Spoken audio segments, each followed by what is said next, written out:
Hey, good morning, everybody. It is Raymond with Freedom Detour. So I just wanted to put out a little video here, just a kind of a public service announcement kind of a thing, I guess you'd call it. But there's a lot of RV'ers that are towing vehicles behind them. The biggest ones probably is Jeep, and then right behind that, most people will tow a Honda CRV. And we searched and was just trying to keep the cost down, on our rig to tow, just because it's going to get beat up and take rocks to the grill and that kind of stuff. But we found one for about $5,000, and it had 95,000 miles on it. But when we bought it, one of the things that you need, if you're going to kind of go the same route, one of the things that you need to watch out for is that these have a common failure in the AC units in that early 2000s kind of an era. And it's not a cheap fix. It's about $2,000. So it's just one thing to be aware of. When we bought it, I knew that it had a brake problem, and I figured it was going to be the master cylinder. So I replaced that, bled all the brakes, and still had the same problem. And so that one kind of bit me a little bit too. It was the ABS unit, but I was able to kind of slick my way through it, and I found one at a junkyard for $85. Bought that, popped it in there, didn't lose a lot of brake fluid, and worked like a charm. It's totally fine.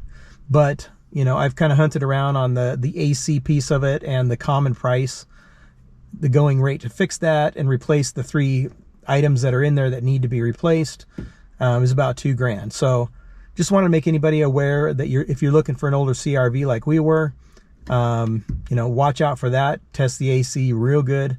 Make sure, it's going to blow cold. But other than that, it's been a decent rig. We've got a couple things that we've had to do to it, but works pretty good. I haven't towed it yet. I've been kind of piecing the things together that I need to get it actually behind the vehicle and tow it, but that should be coming up here shortly. So it's kind of a cute little car, very, very utilitarian. I got a different color fender on it because somebody replaced that somewhere along the line. But now the reason that I pulled the trigger on this car, I knew there was a couple things that it was going to need mechanically, and I only paid $5,000 for it, and it had 95,000 miles. So, but it had on here, it had these Roadmaster tubes for a tow bar already done, and that's a lot of the expense of trying to get a car set up for a tow vehicle, was getting that part of it done, which is about $4,500. So being that it was done, it helped sweeten the pot a little bit. But the AC was definitely an ouch that I didn't expect. I did expect the brake thing, but anyway, so that was why I kind of pulled the trigger on it. It was still worth it at that point.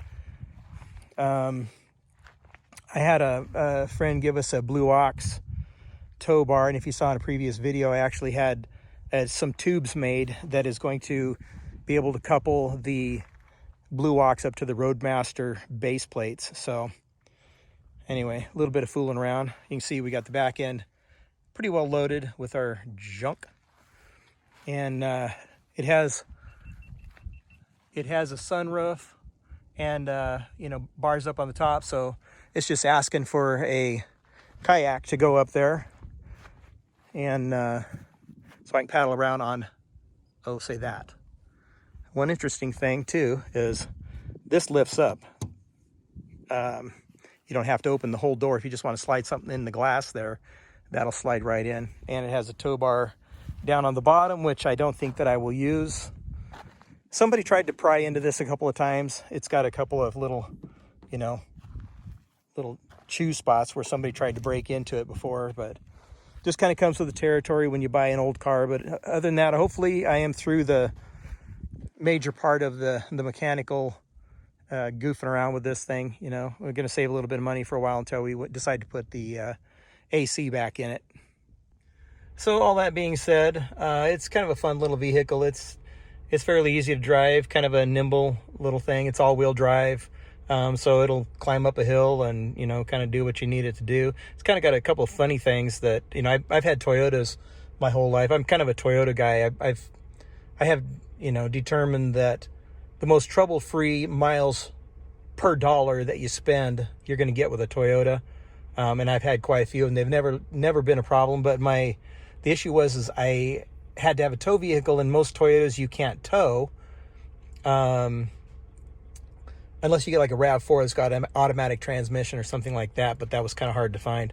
But this thing's kind of funny. You've got the column shift up here instead of like either here or further down here, but it's kind of right there. And the other kind of funky thing with this interior is the e-brake is right here.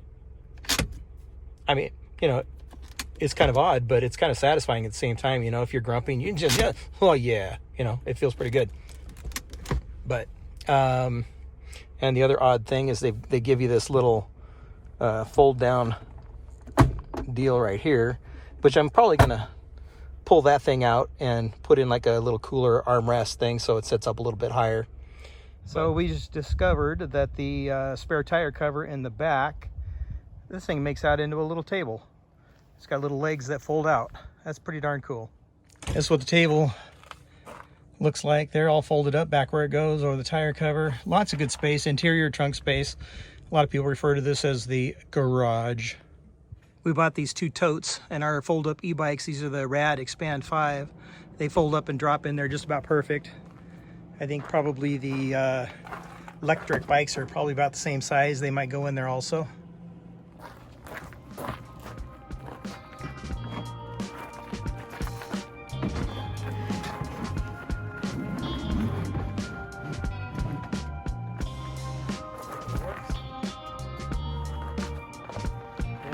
Room.